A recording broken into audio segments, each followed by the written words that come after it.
Welcome to another episode of the Intellectual Saviors of Wrestling with your hosts, the Master of the Brain Damage, Martin, and the one and only Sam H. And this is the Raw review from the 5th of September, building up to the first Raw exclusive shindig at the end of the month. Clash of Champions. Is it Clash? Have they changed it? Yeah, I think so. It used to be Night of Champions. Yeah, I think they've bloody changed it now. It's Clash of Champions. Well, that sucks. So, we open up the show with the general manager and the commissioner running out Raw and the champion, Kevin Owens. And he was wearing a suit. He looked weird. Yeah. He should not wear a suit. Apparently it's the only suit he owns. Yeah. So yeah, Kevin getting a bit of heel work at the same time, saying, "Well, you know what? You can chant, 'You deserve it all you want. I don't care about you people.'" That's good. I'm glad that he's sticking to the heel route because it would have been very easy to say, "Yeah, thank you for all that," but no, he's gone down the heel route. Yeah. You know what? I do deserve it.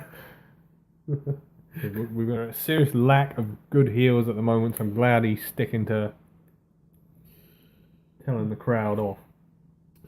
Yeah, so, and then shortly afterwards, we were joined by the man who he pinned, Seth Rollins. Yes, an angry Seth Rollins demanding answers. Yeah, he was convinced Stephanie was in on this. But she's claiming her innocence. She said she knew nothing about it. And there's a distinct lack of Triple H on this show. Yeah, it seems a bit weird to have him come out and do what he done, and then the next week he just not be there. I mean, it's a slow build. You know what they're building to. It might be a Survivor Series match. It may save it for WrestleMania. Yeah. But we will see. But yeah, Seth Rollins is angry. He's demanding answers. Yep. Stephanie goes to suspend him. And then Mick overruled it. Yeah. Overruled her.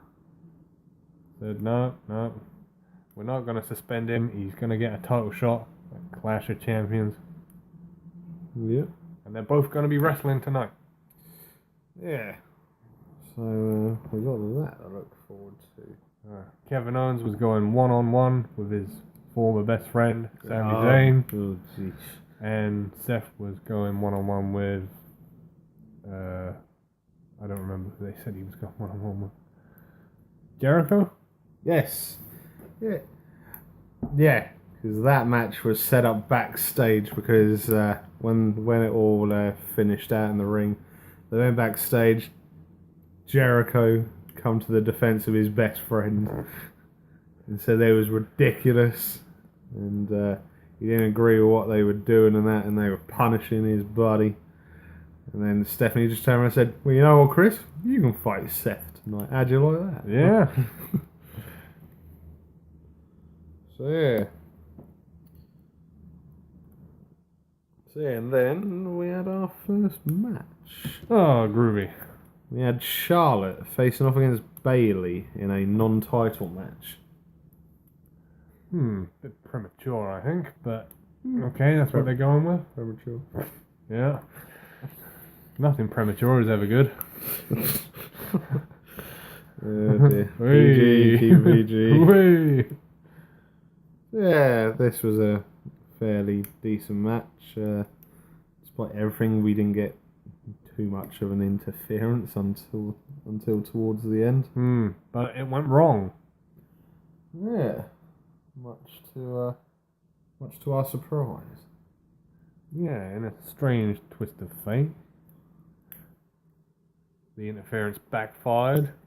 Charlotte ended up elbowing Dana Brooke outside the ring and walked into the Bayley to belly.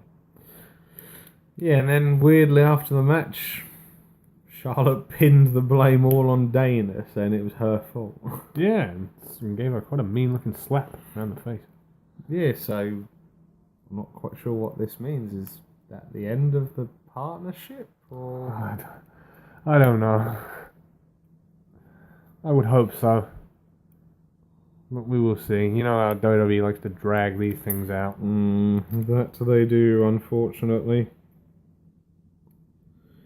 Yeah. Next on the list. Gee. Oh, that sounds good. Well, we had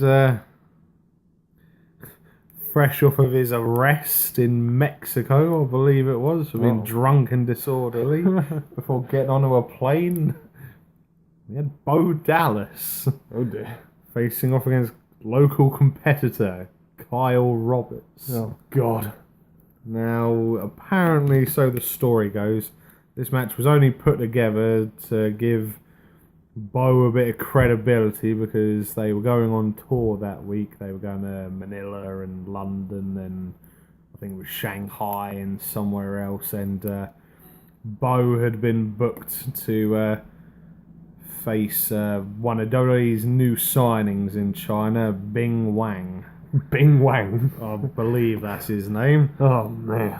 So, yeah, so apparently this was to build him up as a credible challenger for WWE's new acquired superstar. I hate to break it to him, but you could put a rocket underneath Bo Dallas and send him to the moon and he still wouldn't be relevant. Yeah, and I believe he's sort of reverting back to his original character, but just with a slight twist, because he came out with a great big sign saying, "But believe in Bo." Oh, jeez. Yeah. I'm sorry, IRS. You screwed the boat with that one. So, yeah, and then we had a brief backstage segment with Owens and Jericho, and Jericho promised to beat up Seth Rollins for his buddy. Yeah, good luck with that. Yeah. No one needs an angry Seth Rollins. No. So, and that was our next match. Oh.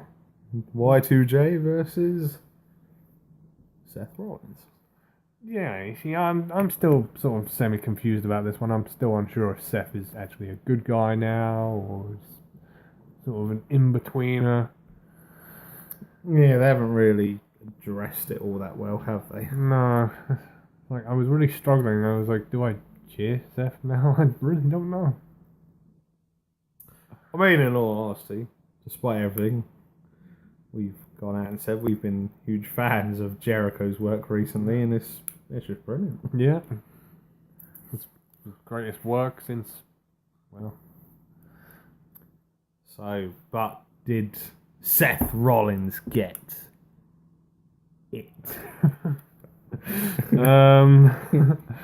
Oh, I don't think he did. No, I think after a few close calls, unfortunately, Y2J ate her pedigree. Yeah. Nasty looking pedigree. I mean, this was a decent match. It could have gone on for a bit longer. They still need to work on their timing for matches. Yeah. But Seth wins and has the momentum going towards Clash of Champions. And pointless match number 3 in the best of 7 series between Cesaro and Sheamus. I'm just running out of words to describe these matches. You know what? At this point, I don't even care. Sheamus won it to go 3-0 up. Yes, they've put a lot of emphasis on the fact that Cesaro loses one more, it's a clean sweep. That's it. Yeah, although we can tell you now that we're a few days past. During the week, they then had match 4 in London a few days later, and Cesaro picked up the victory. So it's now 3-1. Okay, I guess the clean sweep's over. Yeah. So, moving on.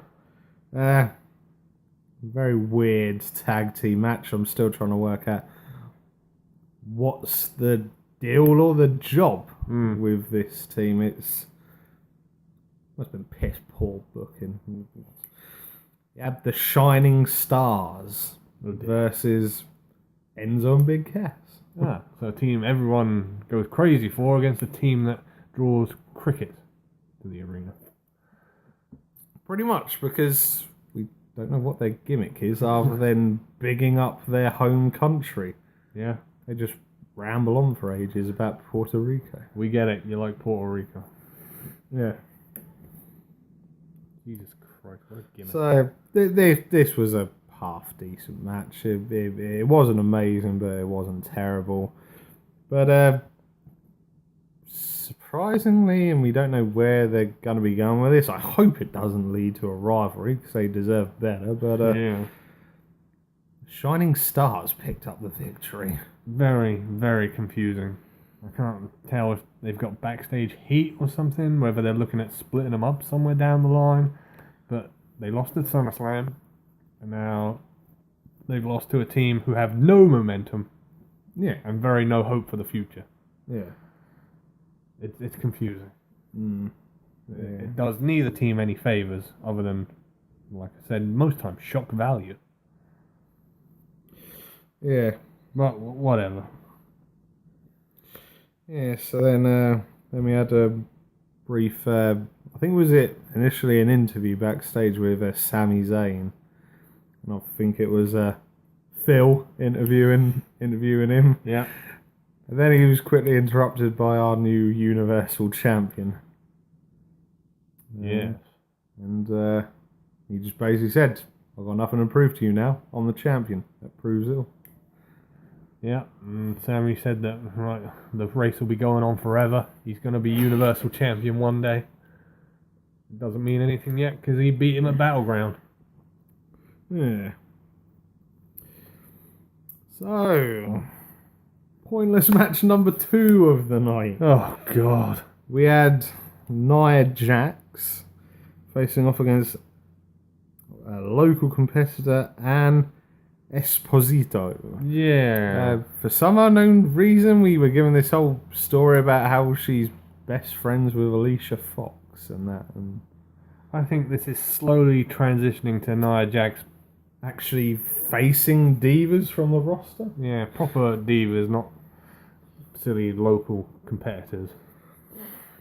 Yeah, so it was another short match. yeah, another typical Nia Jax match, and sort of gave off the whole thing that she injured Anne in the process. Yeah, she was taken to the trainer's room, and there were shots of the trainer's room and Alicia coming out of it. And chucking some things about and saying, "Oh, you want to go? You want to go? Let's get crazy!" Blah, blah, blah. And then Nia Jax just walked off. Yeah, this is probably going to lead into Nia Jax's first actual Raw match with a proper woman wrestler. But we must stress, it's just Alicia Fox. Yeah, beating Alicia Fox, well, that's on the same level as beating a jobber. Right, and then Raw stepped up. Oh, wonderful. We had Gallows and Anderson at a ring, talking about their new program in the retirement home business. Yeah. And they gave us a bit of an insight into the future. They showed us what it'll be like for the New Day when they hit the retirement home. Yeah, we were treated to the old day. Yeah. And they even gave us an entrance as well. Yeah, it was like really slowed down music. I gotta admit, I found this hilarious. And we also even had old Big E do the announcement to the crowd. Oh, you happy show. Clap for your 2 top chaps and feel the power. And then Biggie had old Biggie had a big old belly. Yeah, and Kofi had a Zimmer frame. Yeah. And Xavier had this miniature trombone. Yeah. Yeah, and then of course inevitably the New Day had enough after a while, and a few blows were traded backwards and forwards over the mic, and then they sort of squared off against the old Day. Yeah. It was weird when they ran into the ring. It was like all of them looking at the future selves. Although it does have to be said, old Biggie, you could so badly tell it was just a young guy and they just spray painted his hair white. Yeah. Bit of a poor job, WWE, on that one, but And they proceeded to beat up old Big E. yeah. But no, I really enjoyed that segment. It was funny, and Gallows and Anderson are really becoming entertaining. Yeah. So and then we had our next match of the night. Screw it. Pointless match number 3. You had Jinder Mahal Oh, God. versus Darren Young. Oh, great. And you had Titus O'Neil on commentary. And I have to make a point out here, which did wind me up a bit watching it. They went to the commentary table whilst the match was going on. The actual camera went round to bloomin' Byron and Michael Cole and Corey. And it's just sort of like, the match is going on in the background. What the hell are you playing at? Presumably, the same thinking as me. No one cares about Jinder Mahal and Darren Young. Well, it's like Titus O'Neil said. When has he ever been great? So yeah. And then when we did get back to the ring, Darren Young hit the gut check on Jinder and picked up the victory. Yeah, but that wasn't it, because Titus came down, Yeah. tried getting in the sneak attack, but this time it backfired, Yeah. and he ended up taking a beat down from Darren Young outside the ring. Although I believe did he get a hit or two in on Bob? Yeah, possibly. So yeah, I don't know. And I'm hoping that they end this soon, because we've seen Darren versus Titus O'Neil a million times. It was boring then, it's boring now. Right. Moving on to the next one. Thank God. We've got Braun Strowman's match. Oh, jeez. It doesn't get better. But this time, he wasn't facing a local competitor. Oh, that's good. He was facing off against Sin Cara. Now, Phil was backstage interviewing Sin Cara, and Sin Cara basically made the argument that he was disgusted with Braun Strowman's actions the previous week against Americo and taking off his mask, and that it was very disrespectful to the lucha libre style of wrestling and that, and he wanted to get some payback for the lucha libres. So yeah, it wasn't too bad a match. Despite Braun's normal matches, Sin Cara actually got a few hits in and that, and a few couple of pops and that, but Braun won in the end by count out. Yeah, this was a very strange decision. He hit him with a move outside the ring onto the barrier, I think.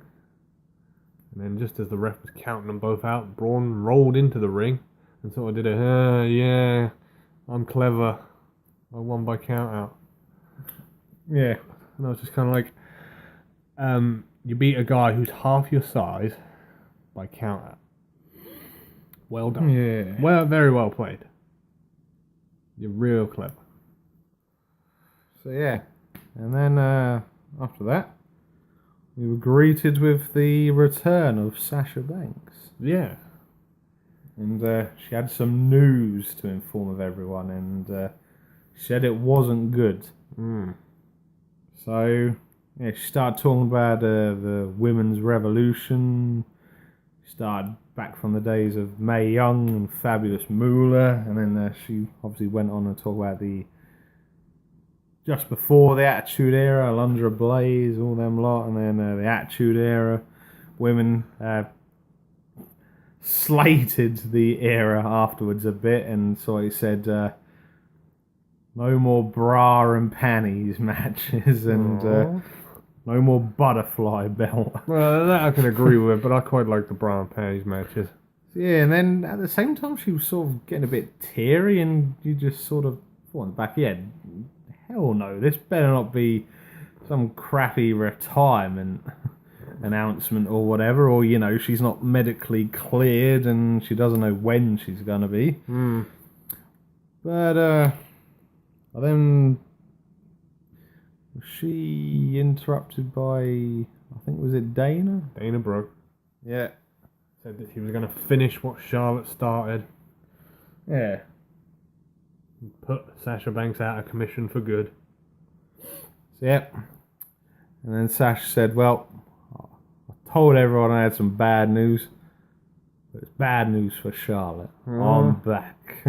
And I'm going to be fighting for the title at Clash of Champions. Yeah, the rematch is finally taking place, and she proceeded to hit the backstabber on Dana Brooke. Yeah. Put her in the bank statement. Yeah. And that was the end of another phony retirement angle, which they've done quite a few times over the last couple of years. Mark Henry. Oh, God. To be fair, like, no one would have minded had he retired. So yeah, and then we had our main event. Yes. We had the underdog from the underground, Sami Zayn versus the prize fighter and your new longest reigning WWE Universal Champion, Kevin Owens. Yeah, 7 days. So yeah, we don't have to bore you with this. It's Sami Zayn versus Kevin Owens. You know what you're expecting, and it's brutal. Yeah. They both go full at it whenever they're fighting one another. You see, I had a problem with this match, and it stems back from Battleground, which I have mentioned on previous occasions. I think the Battleground match was so good, like, talking 5-star classic, one of the matches of the year, that any match that followed it was going to struggle. And to me, I didn't find it as good as the Battleground match. It was shorter, not as intense, still decent, but compared to some of the work they've done previously, it wasn't as good. I mean, I was all for splitting them up and sending Sami Zayn to SmackDown, so we could just take a break from these two having matches for a while. Yes, but it seems our creative team, we've got different ideas. But no, at the end of the match, you had Sammy go for the haluva kick, and then he missed. Kevin hit him with a super kick, because you don't see that about 1,000 times done by 1,000 wrestlers these days. It's becoming pretty common. And then he hit the pop-up power bomb to pick up the victory. Yeah, I mean, it was, well, they say pop-up powerbomb, it was more of a normal powerbomb. Well, yeah. But unfortunately, the celebrations were short-lived, because then we had the unfortunate thing of having Roman Reigns making an appearance. Yeah, for some unknown reason. And basically lays claim saying, I want my shot at the title. Why? Well, why do you deserve a shot? Yeah. You didn't even win your match for the US title at SummerSlam. No. It's like they've sort of just semi-ignored that rivalry now. Yeah. Because you should tell the audience what you told me about Rusev. Yeah. Then we were quickly joined by a few other people in the ring. Jericho come out to stand up for his buddy. Then the Raw general manager, Mick Foley, came out. Then, of course, because it was involving the... No, that was it. I thought Seth may have made an entrance at some point, but I don't think he did, actually. No. So, yeah. And then, and then Mick basically turned and said, well, I'm going to give Roman a chance to fight for the title. And I believe he's got to beat Kevin Owens next week on Raw. Yes. And if he wins that match, the main event at Clash of Champions will be a triple threat. I don't think Roman deserves another title shot. No. but we'll see what happens. I mean, I'm all for a normal one-on-one between Seth and Kevin Owens, but yeah, I think that'd be the better match personally. WWE doesn't do things that make sense anymore. No, so that about wraps it up for Raw this week. But just one thing, just wanted to quickly add. Really annoyed me, and if it is true, it's complete BS. Read the other day on the wonderful world of the internet that we're not going to be seeing an awful lot of Rusev and Lana for the next few weeks. Apparently, from the 6th of September, the day after this episode of Raw, they're going on a 23-day honeymoon. So, Stupid. Despite their whole 30-day title defense ruling, that's not going to be That's not going to be blooming obligated to.